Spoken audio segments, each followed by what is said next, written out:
Fun, fun, fun Toon House. Let's have fun. ஒரு பசுமையான தமிழ் கிராமத்தில் சிறிய வீடுகளும் பசுமையான வயல்களும் இருந்தன. அந்த கிராமத்தின் நடுவில் ஒரு பழமையான கிணறு இருந்தது. அந்த கிணறுதான் அனைவருக்கும் உயிர் தரும் நீரின் ஆதாரம். ஒரு நாள் அந்த கிணற்றில் நீர் மெதுவாக குறையத் தொடங்கியது. மக்கள் கவலையுடன் பார்த்தார்கள். வானத்தை நோக்கி பார்த்து மழைக்காக பிரார்த்தித்தார்கள். அந்த கிராமத்தில் மீனா என்று ஒரு துணிச்சலான சிறுமி இருந்தாள். அவள் புத்தகங்களை விரும்பி படிப்பாள். இயற்கையை மிகவும் நேசிப்பாள். எப்போதும் புதிய விஷயங்களை அறிய ஆர்வமாக இருப்பாள். ஒரு அமைதியான இரவு மீனா கிணற்றருகே அமர்ந்து நிலாவை பார்த்து கொண்டிருந்தாள். அப்போது கிணற்றிலிருந்து மென்மையான ஒளி எழுந்தது. அது மந்திரம் போல ஜொலித்தது. அந்த ஒளி மீனாவை கிணற்றுக்குள் பார்க்க செய்தது. அவள் பூமிக்குள் ஒரு மந்திர உலகம் இருப்பதைக் கண்டாள். அது ஒரு கனவுலக நகரம் போல பிரகாசித்தது.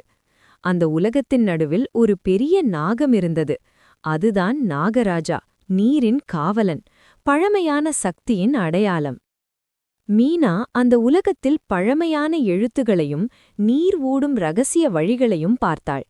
அவை அனைத்தும் ஒரு மந்திர நூலகம் போல ஒளிர்ந்தன. அப்போது ஒரு மந்திர புதிர் தோன்றியது. அது அறிவும் கருணையும் இருந்தால்தான் நீர் மீண்டும் வரும் என்று சொன்னது. மீனா அமைதியாக யோசித்தாள். மரங்களை வளர்த்தால் மழை வரும் என்று அவள் நினைத்தாள். பூமி மீண்டும் பசுமையாகும் என்று புரிந்து கொண்டாள். நதிகளை சுத்தமாக வைத்தால் நீர் இருக்கும் என்றும் நீரை வீணடிக்கக்கூடாது என்றும் அவள் மனதில் தெளிவாக பதிந்தது. அந்த எண்ணங்களை நினைத்தபோது கிணற்றின் அடியிலிருந்து நீர் மெதுவாக மேலே எழுந்தது, ஒளிர்ந்து ஜொலித்தது. மீனா மேலே வந்து கிராம மக்களுக்கு மரங்களை நடவும் நீரை சேமிக்கவும் கற்றுக் கொடுத்தாள்.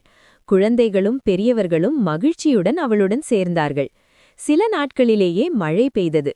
கிணறு மீண்டும் நிறைந்தது. வயல்கள் பசுமையால் பொலிந்தன. கிராமம் மகிழ்ச்சியால் களை கட்டியது. மீனா அந்த மந்திர இரவை நினைத்து சிரித்தாள். அவளின் கண்களில் நம்பிக்கை ஒளிர்ந்தது. அறிவும் மற்றும் கருணை இருந்தால் இயற்கை நம்மை மீண்டும் சிரிக்க வைக்கும். இயற்கையை காப்பாற்றினால் அது நம்மையும் காப்பாற்றும்.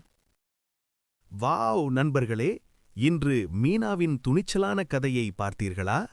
அவள் அறிவையும் கருணையையும் பயன்படுத்தி கிராமத்தை காப்பாற்றினாள். நாமும் மரங்களை நடலாம், நீரை சேமிக்கலாம், இயற்கையை நேசிக்கலாம்.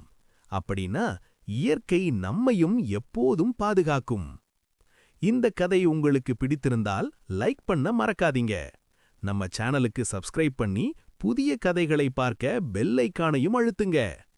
நான் உங்கள் நண்பன் பிளாக்கி தி சீட்டா. மீண்டும் ஒரு மந்திர கதையுடன் விரைவில் சந்திப்போம். Bye bye.